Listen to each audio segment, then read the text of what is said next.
Hola amigos de YouTube, hoy les traigo un top de cuentos de terror. El título es Nuestro amigo muerto. Estábamos en la casa de un amigo que acabábamos de enterrar. Éramos 5. El salón donde nos hallábamos era sumamente amplio y frío, y estaba mal iluminado. En el exterior de la casa hacía un tiempo horrible. Era una noche tormentosa, llovía y había viento. No muy lejos de allí, después de un jardín bastante extenso que se veía en parte desde la ventana del salón, se encontraba la cripta familiar donde se hallaba ahora el cuerpo inerte de Mauricio. El sacerdote que había oficiado el entierro nos acompañó un buen rato luego de que se marcharan los otros, eso fue al final del día. Lo noté algo turbado, preocupado tal vez, y antes de irse nos dijo que no nos quedáramos mucho allí, aunque no supo explicarnos por qué. Seguramente él no estaba seguro, pero probablemente presentía algo, o había sentido algo extraño, porque mientras pronunciaba unas oraciones miraba de reojo el ataúd de Mauricio. Habíamos encendido la chimenea y conversábamos frente a ella. ¿Y la mujer que andaba con Mauricio, no se habrá enterado?, preguntó Ramón, dirigiéndose a mí. Ni idea, le contesté. Apenas la vi un par de veces, y no se acercó ni a saludar. La primera vez fue hace poco, una noche de carnaval, y la segunda fue hace unos días, la iluminé con el auto cuando venía por este camino. No le habrá hecho mucha gracia, porque se cubrió el rostro y volteó como si la hubiera encandilado, aunque andaba con las luces bajas. Supongo que había andado por aquí, ya era tarde de la noche. Esteban, ¿era tan linda como dice Ramón o no?, me preguntó esta vez Pablo, otro de mis amigos. Oh sí. Pero también era extraña, muy pálida para mi gusto, y sus ojos eran tan negros como su pelo. Pálido estaba Mauricio estos últimos días, comentó Javier, y todos asintieron con la cabeza. Sería por la anemia esa que le dio. Después quedamos en silencio, recordando a nuestro amigo. Todos miraban las llamas de la chimenea. Mauricio no tenía parientes vivos, solo tenía a sus amigos, y su última voluntad fue que nos quedáramos con su propiedad, un gesto típico de él. Aunque sus últimos días estuvo bastante distanciado de todos. Se debilitó rápidamente por una anemia cuya causa no pudo explicar el único médico que vio, y murió repentinamente. Pensando en eso se me ocurrió algo que me hizo estremecer. Muchachos, les dije. Todo esto me hace recordar un cuento de terror que leí, y varias películas que vi. No importa si se ríen, pero, a veces la realidad supera a la ficción y, deja de andar con vueltas, dijo de pronto Sebastián, que hasta el momento había permanecido en silencio. Creo que todos estamos pensando en lo mismo, que aquella mujer era una vampira. Es lo que iba a decir, confesé.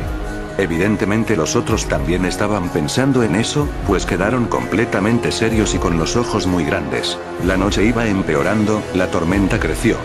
Retumbó un trueno que hizo que el corazón se acelerara de golpe, y que los otros reaccionaron con movimientos bruscos de sobresalto. Siguieron al trueno unos relámpagos, estalló un rayo no muy lejos de allí, y toda la casa tembló.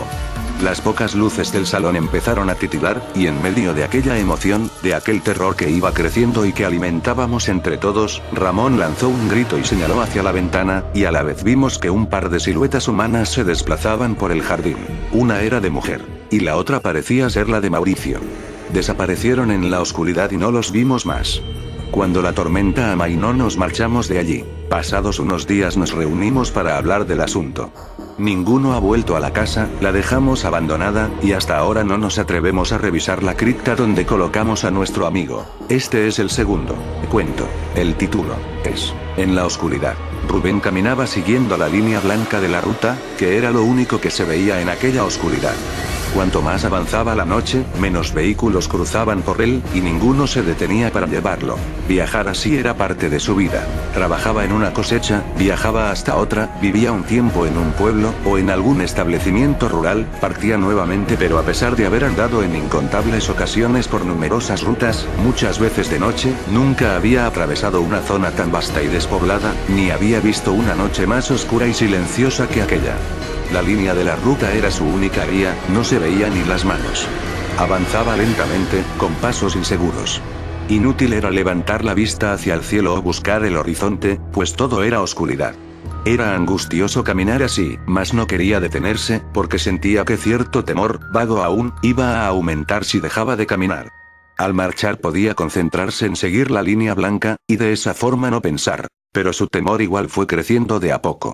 ¿A qué le temía? No lo sabía. ¿Qué podía haber en aquella oscuridad? Nada. Solo campos solitarios iguales a otros que había atravesado, pero, ¿qué era aquella sensación que sentía cada vez más fuerte? ¿Sería por estar solo? No, él no le temía a la soledad, era otra cosa, sentía que algo iba a su lado. Se detuvo y escuchó, todo estaba silencioso. Fue a extender un brazo pero lo contuvo un terror repentino y atroz. ¿Y si tanteo algo?, pensó, y sintió más terror. Experimentó de pronto el miedo instintivo y profundo a lo desconocido, el verdadero terror, y al borde de la desesperación, de huir gritando hacia cualquier lado, extendió su brazo derecho y lo movió en la oscuridad. Lo hizo porque creyó por un instante que allí no había nada, y que si lo comprobaba su terror iba a disminuir. Pero se equivocó, pues de pronto su mano tanteó algo peludo y frío, y una cosa lanzó un grito agudo frente a su cara, y después Rubén sintió que le mordían la cabeza. Este es el tercero. El título es El despertar. El despertar de Aníbal no fue nada corriente, pues estaba de pie y se hallaba en el bosque. Desconcertado, confundido, giró la cabeza en todas direcciones. A pesar de su confusión supo enseguida dónde se encontraba. No estaba muy lejos de su casa. El sol brillaba en lo alto y su luz atravesaba el follaje descendiendo hasta el suelo en forma de haces. Una brisa refrescante agitaba levemente las hojas, produciendo un rumor que por momentos se intensificaba, y algunas ramas secas caían desde las copas. No había nada extraño en el lugar, solo no recordaba cómo había llegado hasta allí. Se sentó a ordenar sus pensamientos. Recordó que ese día salió de su trabajo, que era en el pueblo, y que luego tomó el camino que pasa junto al bosque. Después, nada, recordaba solamente eso. Tirando de su camisa notó que estaba empapado en sudor. Buscó su pañuelo en el bolsillo, y encontró también algo que no esperaba. Un fajo de dinero. ¿Habría cobrado ese día? No, faltaban muchos días para que le pagaran, pero, ¿cómo había obtenido aquel dinero? Lo contó, no era mucho, pero de todas formas era dinero extra. Le había pasado lo mismo hacía unos años, en una época de escasez, pero apenas recordaba ese hecho, incluso había llegado a creer que nunca había pasado. Se levantó, volvió a girar la mirada, esta vez para asegurarse de que nadie lo veía, y partió rumbo a su hogar. Por el camino decidió no hablar sobre lo sucedido a Patricia, su esposa. ¿Qué le iba a contar si no recordaba nada? Tal vez solo se había medio desmayado, aunque eso no explicaba lo del dinero. Terminó ese día, el sol se ocultó tras el bosque, y pronto las tinieblas cubrieron todo el paisaje. Aníbal se durmió pensando en el extraño suceso, sin poder esclarecerlo. Temprano por la mañana partió a pie rumbo al pueblo. Cruzó por unas pocas personas, los mismos de siempre, y llegó a su trabajo sin ningún inconveniente. Cuando terminó su horario partió rumbo a su hogar. Volvió a despertar en el bosque unas horas después. ¿Qué le estaba pasando? Ya algo asustado se alejó de allí a paso firme. Al tantear el bolsillo, nuevamente tenía dinero, entonces las preguntas se agolparon en su mente. ¿Quién le estaba dando dinero? ¿Sería el diablo? De solo pensarlo sintió un hondo terror y se persignó. Se imaginó inconsciente en el bosque, de pie pero paralizado, ajeno a lo que pasaba a su alrededor, incapaz de ver lo que había por allí, lo que rondaba en el lugar, e imaginó que entre los árboles caminaba una criatura demoníaca que se iba aproximando a él con paso pesado y respiración de bestia. Y dedujo que tal vez el dinero era el pago por su alma, o por un servicio prestado al diablo. Cuando llegó a su casa su esposa se precipitó hacia él, y mirando hacia el bosque por la ventana, le dijo muy alarmada. Ya estaba preocupada. Creí que te habían asaltado también. ¿No te has enterado? Me lo dijo una vecina al pasar. Ayer asaltaron y mataron a alguien que iba por el camino. La policía del pueblo anda por ahí, porque parece que desapareció otra persona. Aníbal, ¿qué te pasa? Aníbal, ¿qué tienes en los puños? ¿Es sangre? ¿Golpeaste a alguien? Las últimas palabras de Patricia las escuchó como si vinieran de lejos, y todo empezó a oscurecerse. Despertó en el patio de su casa. Se aproximó a una ventana y miró hacia adentro. Lo que vio lo horrorizó tanto que retrocedió unos pasos y después se echó a correr. Y en su ira recordó todo, y volvió a ser el asesino que fue antes. La cuarta es Miedo al mar 2. Mucho tiempo después de mi aterradora experiencia en el mar, decidí regresar a él para enfrentar mi miedo. Después de todo solo había visto que algo agitaba el agua iluminada por la luna, y lo que me pareció algo absurdamente grande, bien pudo ser un grupo de animales. Estar pensando en monstruos marinos en ese momento seguramente contribuyó con el repentino terror que sentí esa noche. Esos razonamientos son los que me hicieron volver al mar. Tras un día entero de viaje llegué a una ciudad costera, y 24 horas después partí en un barco repleto de turistas. Las dimensiones del barco me daban algo de seguridad, aunque seguía mirando el mar con aprensión, y alguien lo notó. Un viejo barbudo vestido de marinero se acercó a saludarme y, apoyado despreocupadamente en la baranda de la nave, empezó una conversación. El tiempo está bueno, comenzó diciendo el marinero. El mar está calmado. Sí, hace buen tiempo, afirmé. Pero igual a usted no le gusta, observó el veterano de mar, y sonrió bajo su barba. Usted es observador, le dije. Es cierto, no me gusta el mar. Soy un hombre de tierra firme, de andar en el campo, en el monte. Esto es algo muy ajeno a lo que conozco, no sé, no le encuentro la belleza, me resulta inquietante, tanta profundidad, tanta vastedad, francamente, le tengo bastante miedo. No me avergüenza decirlo porque estoy seguro que muchos se aterrarían en los montes donde yo duermo tranquilamente. Respeto a los que aman el mar, pero a mí no me gusta. No tiene que gustarle a todos, y no es vergonzoso temerle. Tontos son los que no lo respetan. Todos estos turistas, dijo el viejo mirando a algunos pasajeros que pasaban, creen que viajar en barco es divertido, creen que la tecnología los mantiene a salvo, creen que pueden cruzar por estas aguas sin tener un mínimo de respeto. Antes los marineros vigilaban el horizonte con preocupación, ahora vigilan sus radares y aparatos, pero no pueden verlo todo, el mar aún guarda muchos misterios. Y dicho aquello, el viejo marinero se despidió con un gesto, levantó un poco su gorra, se alejó y se perdió entre los turistas que deambulaban por la cubierta. Tras esa conversación miré hacia el horizonte, y vi que una montaña de nubes oscuras y amenazadoras se iba elevando de a poco. Después empezó a soplar un viento por demás cálido, el mar empezó a picarse, se oscureció, y en cuestión de minutos la tormenta estaba sobre nosotros. El personal del barco hizo que todos fueran a sus habitaciones, y noté miradas alarmadas. Cuando entré a mi camarote la tormenta rugía ferozmente.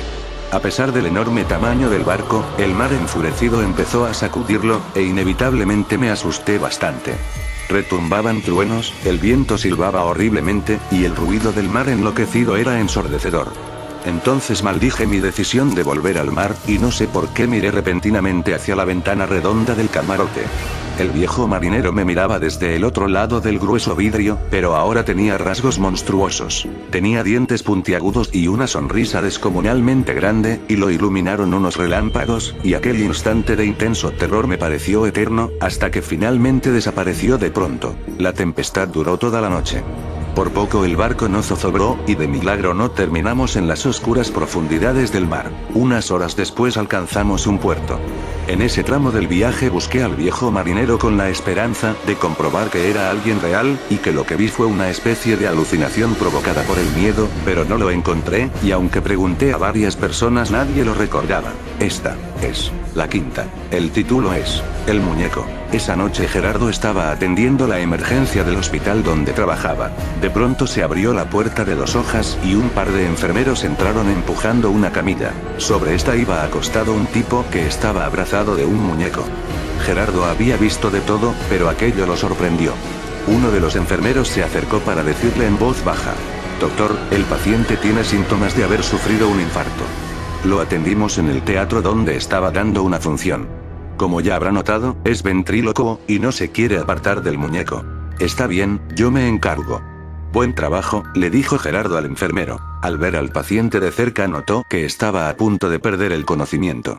Escuchó el pecho del tipo con el estetoscopio y enseguida ordenó: «Hay que llevarlo urgentemente a cardiología, está por tener otro infarto», y Gerardo no terminó la frase porque el enfermo lo tomó fuerte del brazo, y con la voz ronca le pidió: «Quiero ir con mi muñeco, no deben apartarlo de mi lado, por favor, es un muñeco, quédese tranquilo.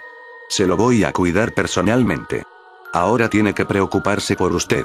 El hombre fue a decir algo más pero quedó inconsciente. Los enfermeros lo llevaron a otra sala y Gerardo quedó con el muñeco. El muñeco era del tamaño de un niño pequeño, tenía la boca articulada, los ojos eran muy realistas, y mientras Gerardo lo sostenía se cerraron solos, lo que lo impresionó un poco. Después recordó que esos muñecos tienen un mecanismo interno con el cual los ventrílocos manipulan los ojos y la boca de la marioneta. Entonces creyó que lo había accionado sin querer al sostenerlo. En la habitación había un armario que estaba casi vacío, lo abrió y metió el muñeco allí, cerrándolo enseguida. No mucho después llegó un accidentado. Mientras Gerardo suturaba una herida abierta, estando de espalda al armario, tuvo la impresión de escuchar algo, un ruido apagado que parecía venir del interior del mueble, pero siguió haciendo su tarea sin voltear. Miró sí a la enfermera que lo ayudaba ahora, pero esta parecía no haber escuchado el ruido, pues estaba atenta al herido. Cuando quedó solo miró hacia el armario. La puerta del mueble se encontraba entornada, y parte de la cara del muñeco se asomaba por la abertura, y resaltaba un ojo bien abierto que estaba mirando a Gerardo. Al notar el ojo espía del muñeco, se asustó tanto que al retroceder chocó una mesa donde había instrumentos quirúrgicos, y estos cayeron al suelo con estruendo, haciendo que Gerardo dejara de ver hacia el armario. Cuando lo miró nuevamente estaba bien cerrado. Después de eso no se atrevió a abrirlo, y como no llegaba más nadie salió al pasillo para tratar de tranquilizarse.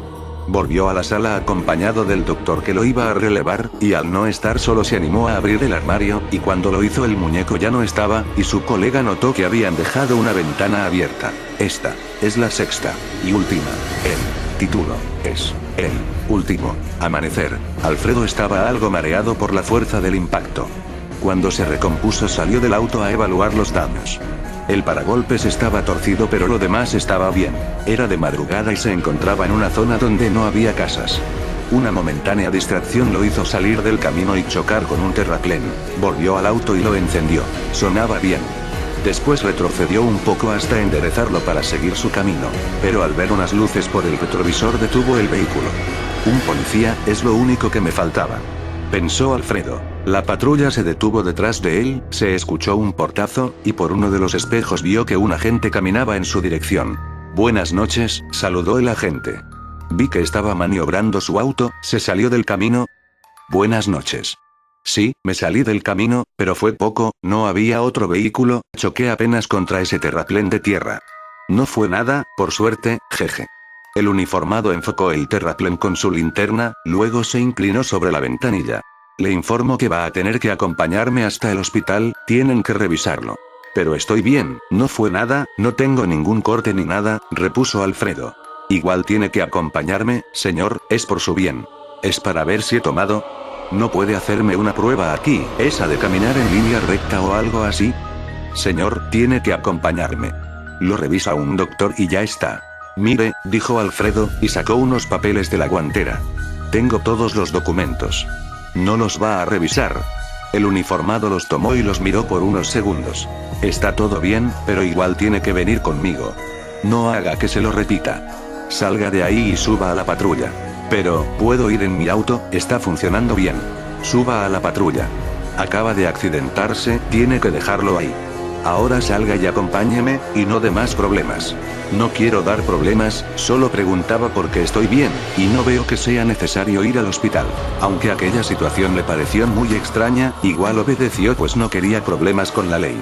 Consideró que si aquel policía estaba abusando de su poder, podría denunciarlo después, al otro día, pues si la cosa empeoraba allí tal vez no le iban a creer. Pensando en eso, cuando ya estaba dentro del vehículo, consideró también que tal vez aquel tipo no era lo que aparentaba, y desconfiando comenzó a interrogarlo a medida que avanzaban por un camino oscuro. Disculpe oficial, ¿a qué hospital va a llevarme? ¿Está muy lejos? ¿En qué ciudad está? Cuando llegue lo va a saber. No falta mucho. Haga silencio, voy conduciendo. Sé que tengo derechos, además no hice nada. Si no me dice a dónde vamos va a ser mejor que se detenga y me deje ir. ¿Escuchó? El tipo siguió conduciendo sin contestarle. Entonces Alfredo sintió que estaba en peligro, y su instinto de conservación surgió con fuerza. Cuando iban doblando lentamente en una curva se abalanzó hacia el conductor, lo tomó por el cuello y lo sacudió con todas sus fuerzas. El falso policía lanzó una especie de chillido similar al grito de un cerdo asustado, y de un instante al otro Alfredo estaba agarrando el cuello de un monstruo horripilante con rasgos de murciélago y nariz de cerdo. Era un vampiro. Enseguida el vampiro le mordió la mano, Alfredo lanzó un grito y luchó con más fuerza, con esa fuerza que surge en raras ocasiones, y que es capaz de hacer que una madre levante un pesado vehículo para rescatar a un hijo. Y Alfredo era un hombre fuerte. Presionó tanto el cuello del monstruo que consiguió enterrarle los dedos, después tiró y lo desgarró, y el chillido del vampiro se volvió ronco, al tiempo que una sangre negra y espesa se le escapaba por la gran e irregular herida. El auto se había detenido en medio de la lucha. En cuestión de segundos el vampiro comenzó a deteriorarse, a derretirse. Alfredo escapó de allí y llegó a donde estaba su auto al amanecer. Y ese fue el último amanecer que vio, porque por causa de la mordida que tenía en la mano, a la noche siguiente se convirtió en vampiro. Bueno amigos, espero que les haya gustado. Suscríbanse, dejen comentarios, pongan manita arriba y no pongan manita abajo y no pongan comentarios feos.